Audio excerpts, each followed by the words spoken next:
Everybody. My name is Caroline O'Day. Oh, thank you. And I'm graduating with a degree in biology, adolescent education, which still does not feel real when I say it out loud. But before I get too caught up in the moment, there are some people I'd like to thank. To my professors, thank you for challenging us, encouraging us, and reminding us that learning doesn't stop when we leave the classroom. To my cross-country coach, Coach Crowley, thank you for always believing in me, even when I wasn't sure I believed in myself. Your support meant more than you know. To the friends who kept me sane, made me laugh when I wanted to cry, and shared way too many coffees and deadlines, thank you.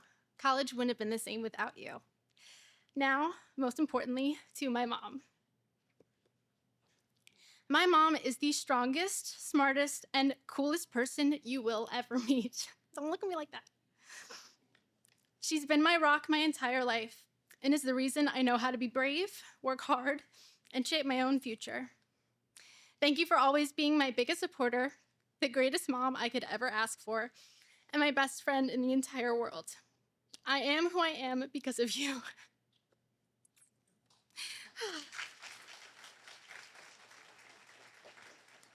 Oh, hi. Now, to everyone who has helped us get to this day, thank you. Your support carried us, and today we celebrate not just our achievements, but the people who made them possible. Okay, now, can we just take a second? Because being here with you all feels completely surreal. It feels like just yesterday we were trying to figure out how to navigate O'Connor Hall to find that 8 a.m. class we did not mean to take. And now we're here, final assignments submitted, cap and gowns hanging in anticipation, and hopefully some idea of how to find that class in O'Connor, though no promises. The more I thought about what this moment really means, the more I've realized that graduation isn't just about crossing a stage. It's about every late night, every early morning, every how am I supposed to do this moment that somehow we made it through. And now we're stepping into the next chapter, not with all the answers, but with hearts that know how to keep going and dreams we're finally ready to chase. When I think back on the past few years, there are a lot of moments that stand out, but one in particular replays in my head quite often. Allow me to set the scene. It was the morning of our NJIT cross-country meet, pouring rain, and we were ankle deep in mud before the race even started. I was cold, soaked, and about 90% sure my shoes were about to be claimed by the earth. At one point, I turned to my coach and I said, I am not surviving this.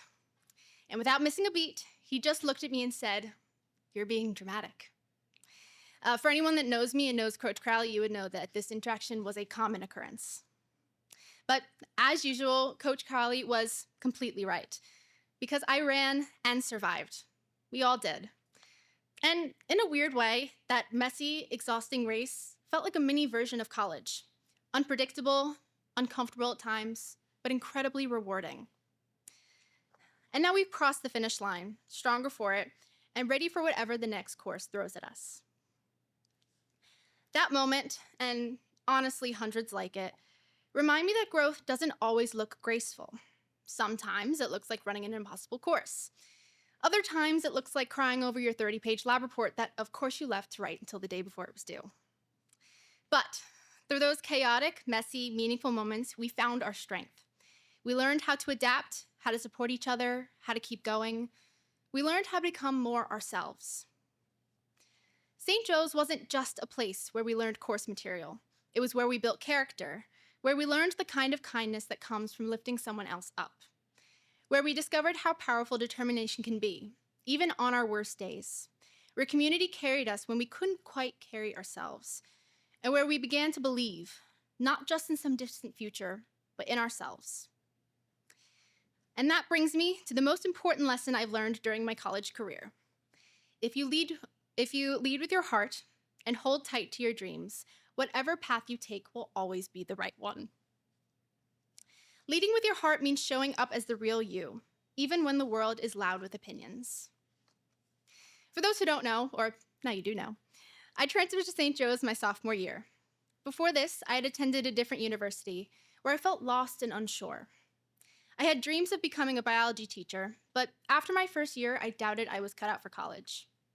But Deep down, I knew I owed it to myself to keep going.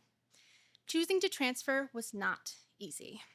It meant starting over, taking a leap, and trusting that something better was out there. But it was the first time that I truly listened to what my heart was telling me, and not what the doubts were shouting. And that one decision, to follow what felt right, even when it was scary, is the reason I'm standing here today. Holding tight to your dreams means being brave enough to imagine more for yourself. It's trusting that your passions are valid, even if the path looks different than you expected. Plans might change, and let's be honest, they probably will. But dreams evolve, grow, and stay with you. And they'll keep guiding you if you let them. Each and every person sitting here today is capable of extraordinary things, even if you don't feel it yet, even if you're still figuring things out.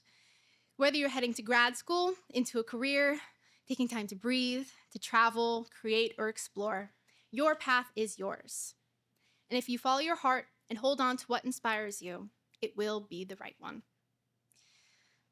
None of us knows exactly what comes next, but that's kind of the point, right?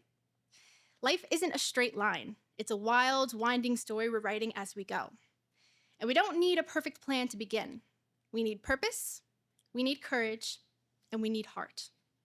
Because heart, that's what carried us through every paper, every test, every moment we thought we couldn't keep going, but did anyway.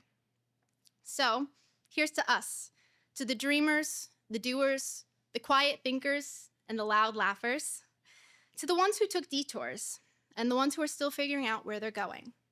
To all of us, each uniquely capable of creating our own incredible journey and making a difference in the world.